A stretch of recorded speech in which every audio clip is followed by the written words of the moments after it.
Well, hi everyone, this is Dr. Steve Patty bringing you another in our series on personal leadership, how to have the kind of life that you want to have. This is the third in the series, and in our first two sessions, we talked about the what. Today, we're going to start talking about the how. In our first session, we talked about the growing edge, how you can identify the area in which you really need to grow and that you want to grow. And last time, we talked about the growing part of your growing edge, the part of your growing edge that required you to develop. So for instance, if you want to have opportunity, how can you develop courage and initiative? If you want to have more intimacy in your life, how might you develop presence and curiosity for others?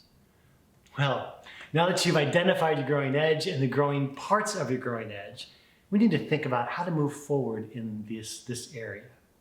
And we're going to start in a very unlikely place. Because I know what you're thinking. You're thinking, oh, what I need to grow and develop is encouragement and support and the right kind of environment and information and people cheering me on. And yes, you need that very much, but you also need, as much as all of those, resistance. That's right, resistance. Now you may be thinking, that's the last thing that I need, resistance in these areas. These are hard enough. But let me talk to you about a couple of analogies. If you're trying to get strong physically, and you go to a health and fitness center and you begin to exercise, you know that you have to actually exercise with some type of resistance. So your body weight, if you're in a pool, it's the resistance of the water. If you're lifting weights, it's those weights that you actually hold. And the only way you can develop muscle strength is to press against some resistance.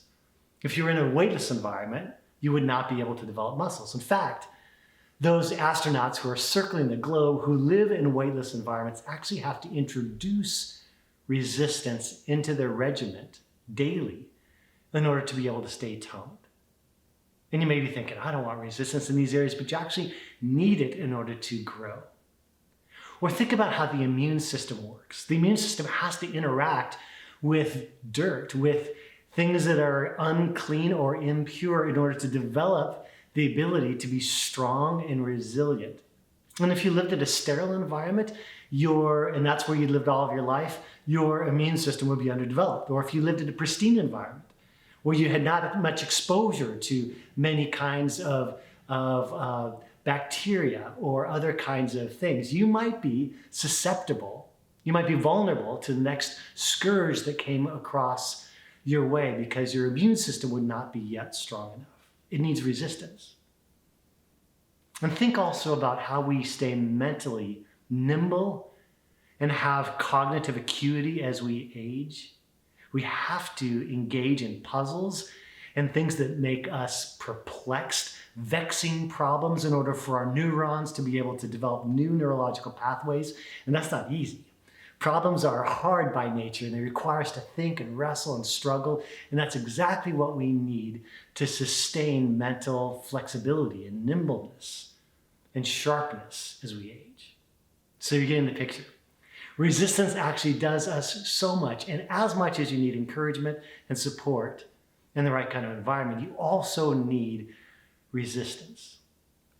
In fact, one of the seminal thinkers in human development, a man by the name of Jean Piaget, was a Swiss genetic epistemologist, and he was one of the first to name what people had observed for millennia, that people grow through stages in their lives, and children are just not miniature adults, and adults are just not overgrown children, that they're different and they have to grow and develop.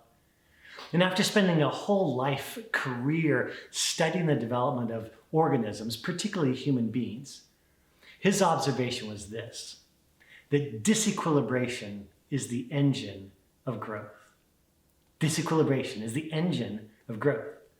If something that is equilibrated, it is static. It has reached a stasis. It's settled in.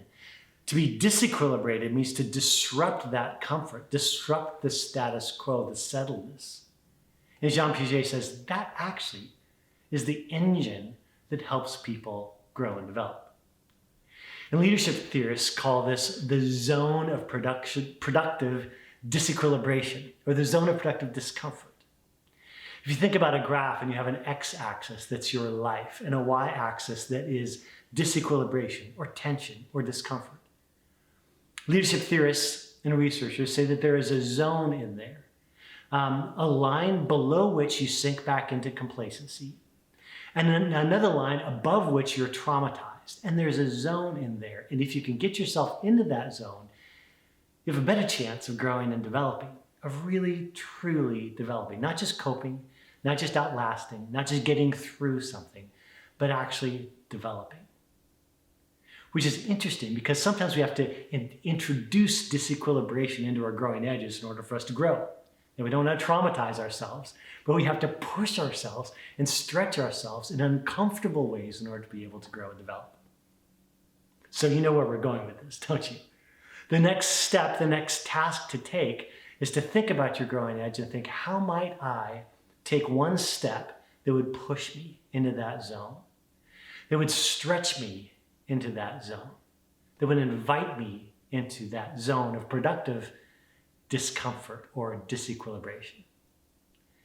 Now, as you think about this, you don't just want to think, how might I endure something that is annoying?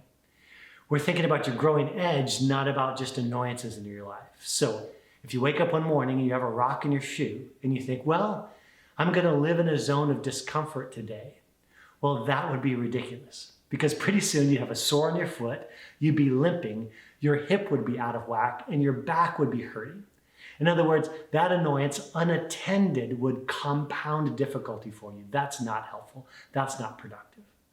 So don't think about just enduring difficulty or annoyance or pain. Think about how in your growing edge, and particularly in the growing part of your growing edge, you might identify one step that pushes you. One step that makes you feel a little uncomfortable. How might you get into a spot to exercise courage? Or get into a place or situation where you might exercise vulnerability? Or get into a place or a spot or a circumstance where you might be forced to settle yourself, even despite the chaos around you. Make this step modest. Don't traumatize yourself, but see if you can get into that zone of productive disequilibrium. That is your step for this week. Take it, and next time we are together, we'll think about how to think productively about what's going on as you take those steps, and we will move forward. Until next time, lead yourself well and lead others